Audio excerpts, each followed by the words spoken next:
श्री दत्तात्रेय भगवान की जय। श्री चक्रधर भगवान की जय। श्री दत्तात्रेय आश्रम सेवा भक्ति मार्ग से आज फिर आपके समक्ष एक ईश्वरीय लीला ज्ञान लेकर हम आपके समक्ष उपस्थित हुए हैं। आज का ईश्वरीय दृष्टांत है ईश्वरीय अंतकरण संबंधी। इस दृष्टांत द्वारा यह ज्ञान प्रदान करना है कि ईश्वर अवतार किस प्रकार अंतकरण द्वारा जीवों से प्रेम और आकर्षण का संचार करते हैं। भगवान श्री चक्रधर स्वामी जी कहते हैं, बटिका जीवांशी वेद आनी वेद शक्ति थे एथो नीची कीगा तंतु प्रकार वेद संतर रहती द्रक स्पर्शु अलापु अंतकरण।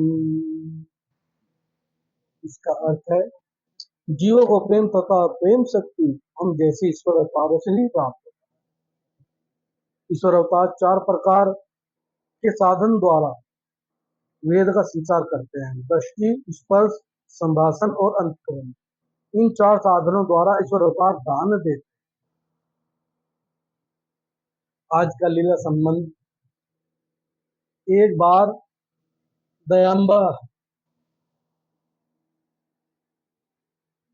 भगवान श्री चक्रधर जी से अकाल के समय की चर्चा कर रहा था। दयांबा ने भगवान से पूछा, भगवान क्या जैसा वेद होता है वैसा ही उसकी प्राप्ति होती है? भगवान ने उत्तर में विद्या मार्ग का निरूपण किया तथा बताया ईश्वर अवतार दृष्टि, स्पर्श, संभाषण और अंतकरण से वेद का संसार करते हैं। साथ में बैठे हुए नागदेव जी ने पूछा, भगवान अंतकरण से वेद कैसे होता है? इस प्रश्न पर भगवान श्री चक्रधर जी ने नीचे दिए हुए एक कछुई का दृष्टांत निरूपण। दृष्टांत ऐसे है जैसे कछुई नदी के किनारे पर अंडे देती है और मगरमच्छ आदि से उन अंडों को बचाने के लिए उन्हें दूर एक किनारे पर रखाती है और स्वयं भी उनसे बहुत दूर जाकर बैठ जाती है। फिर अपने अंतकरण से निरंतर अपने संतान का चिंतन करती है, जिससे प्रेम भरी अमृत कला का संचार कछुई के बच्चों में होता है। कछुई द्वारा दूर से ही अपनी संतान का शुभ चिंतन और प्रेम पूर्वक उनके ध्यान के कारण उसके बच्चे माता के प्रेम को पाकर धीरे धीरे बढ़ने लगते। ये कछुई जब अपने बच्चे देती है वो मगरमच्छों से बचाने के लिए उनको एक नदी किनारे ले जाती है और जहां उनको छुपाती रखती है, स्वयं भी वहां नहीं बैठती, क्योंकि जिससे मगरमच्छ को ये न हो जाए कि यहाँ कछुआ है तो यहाँ इसके बच्चे होंगे, और वो दूर जाके बैठ जाती है। लेकिन उसके मन के अंदर, अंतकरण के अंदर निरंतर अपने बच्चों का ध्यान चलता रहता है, प्रेम चलता रहता है, और उस ध्यान, निरंतर ध्यान से ही बच्चों पर देने से उसके बच्चे बढ़ने और फलने के लिए। इस चीज को भगवान ने इस तरह ही समझाइए बताया।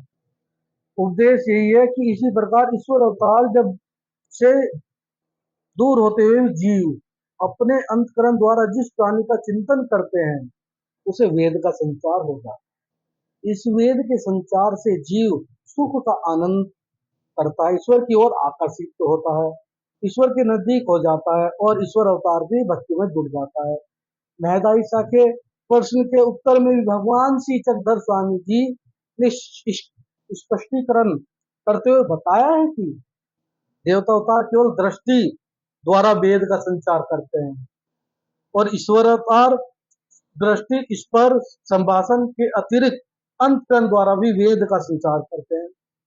इसलिए ईश्वर अवतार जीव को चाहे वह कितनी भी दूरी पर हो क्यों ना हो, अंतकरण द्वारा अपना नित्यानंद और सुख देकर आकर्षित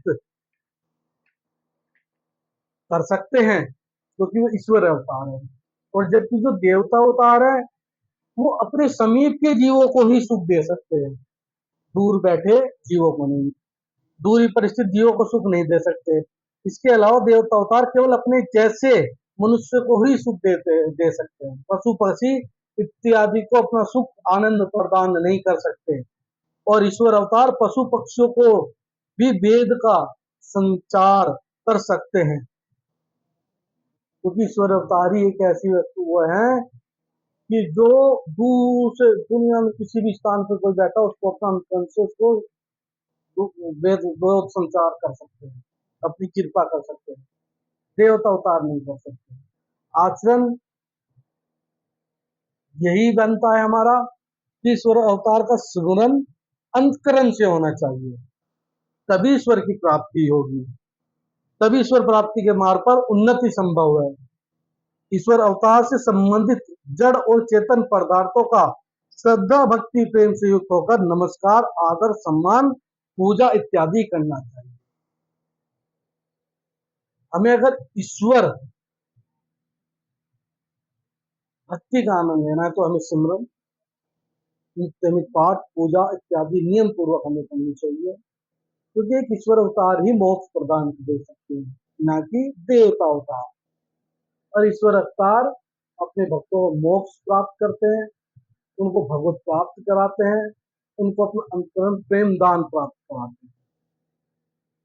इसलिए आप सभी भी भगवान से जुड़े, ईश्वर अवतार का सिमरन अंतकरण से करें, नित्य पाठ करें, सभी का आचरण करें, आदर करें और भक्ति मार्ग पर चलते रहें। आज का ये लीला संबंध आपको समझता है, इसको आप ध्यान से सुने, अपने जीवन में कोई गलती होगी उसके लिए क्षमा करें। जय श्री कृष्ण।